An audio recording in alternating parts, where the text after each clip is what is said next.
Hi everybody and welcome. Today I have the MySQL and I'm going to tell you how you can easily ask and make a query for your database using SQL, MySQL.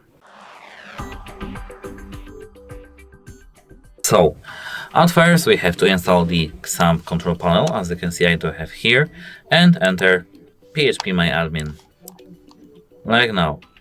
Now we have to enter our database, and now we have to enter the SQL section in some table or just in our database.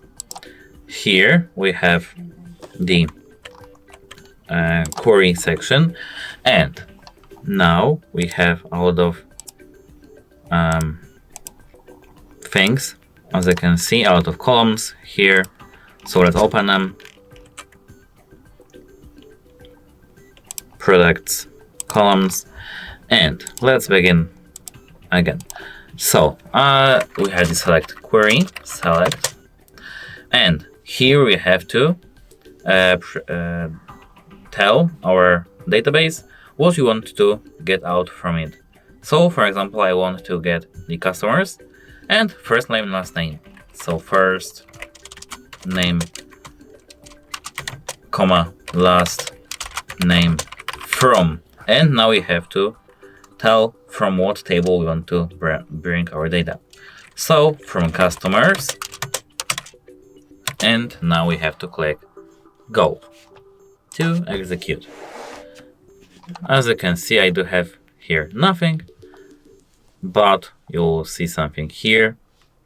And now to, for example,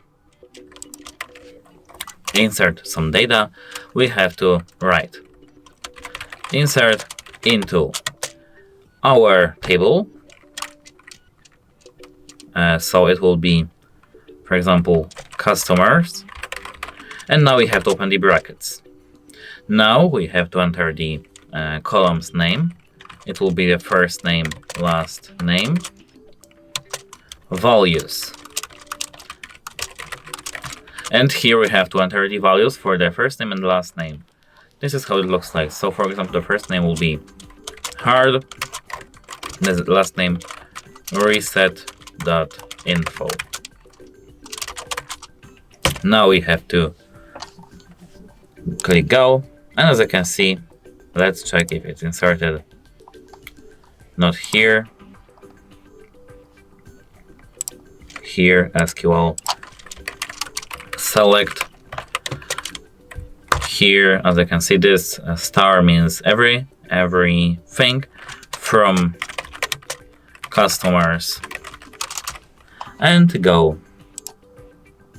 As you can see, here we have customer ID 1, first name, hard, last name, Reset.Info. We don't have email inserted, the phone number is null, and the address is null.